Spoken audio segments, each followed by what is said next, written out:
I have lived in this house for nearly 50 years, a quiet, unremarkable cul-de-sac in England. The walls have seen my children grow, absorbed laughter and loss, and the garden has always been my sanctuary. For decades, the Hendersons next door were more than neighbours. They were friends, part of my daily life. When they moved away, a peaceful silence settled in until the new neighbours arrived. Their move-in was unremarkable. A lorry, a few shadows, no introductions, no waves. Curtains drawn, doors closed, as if the house itself was hiding. That first night, I noticed a new kind of silence from next door. Heavy, watchful, unsettling. It felt as though the house was holding its breath. I tried to dismiss it as nerves, but a cold seed of apprehension had been planted. Change had come, and with it, a sense that something was not quite right. I couldn't shake the feeling that this quiet was different, ominous, waiting. About a week later, I woke late and saw a light flicker in their back room. A silhouette moved with a jerky, unnatural rhythm, accompanied by a low, guttural chanting. Over the next weeks, oddities piled up, no bins out, no posts, no groceries, and rarely a glimpse of them in daylight. Sometimes I'd catch a pale face watching me from behind the curtains, gone in an instant. The sounds grew stranger, rhythmic thumping at night, the same unsettling chant. I tried to rationalize renovations, odd habits, but the noises felt desperate, frantic. One afternoon, a child's ancient, dirty ball rolled into my garden. I'd never heard a child there. Through the hedge, I saw a woman standing motionless on their lawn, staring at her own back door, expression blank. I quietly returned the ball and retreated, heart pounding. The sense of unease deepened. Whatever was happening next door, it was nothing I could explain. Soon, whispers began.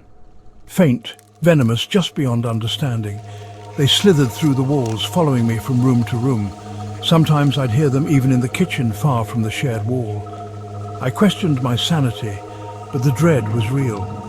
One night the whispers grew louder, the thumping relentless. Pressing my ear to the wall, I heard guttural, alien sounds, no language I knew. Beneath it all, a high-pitched whimpering like a wounded animal. My peace shattered, sleep became rare, every shadow a threat. I stopped tending my garden, too unnerved by the feeling of being watched. My world shrank to fearful thoughts and the prison of my own home. The horrors next door were unseen, but they were close, just inches away. I was no longer safe, not even in my sanctuary. Fear became my constant companion, shaping my every move.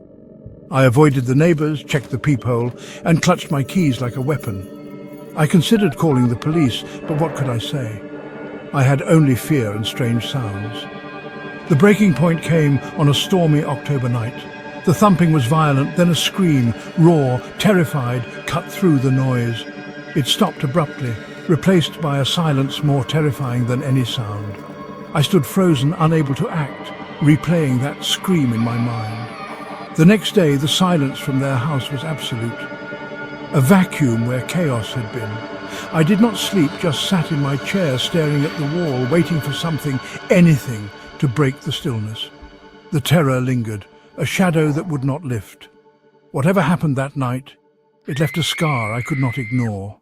My home was no longer a refuge. The next morning, an unmarked van arrived. Two men entered the house, removed heavy black bags and left. The house was empty again, and soon a for sale sign appeared. A new family moved in, normal, friendly, their lives filled with ordinary sounds. The sinister noises vanished, replaced by laughter and routine. Yet the memory of what happened next door haunts me. I still listen at night, half expecting those dreadful sounds to return. The wall between us holds secrets I'll never know. My sense of safety is gone, replaced by the knowledge that darkness can take root anywhere. The house stands as a silent monument to a mystery unsolved. Have you ever wondered what secrets lie just beyond your own walls?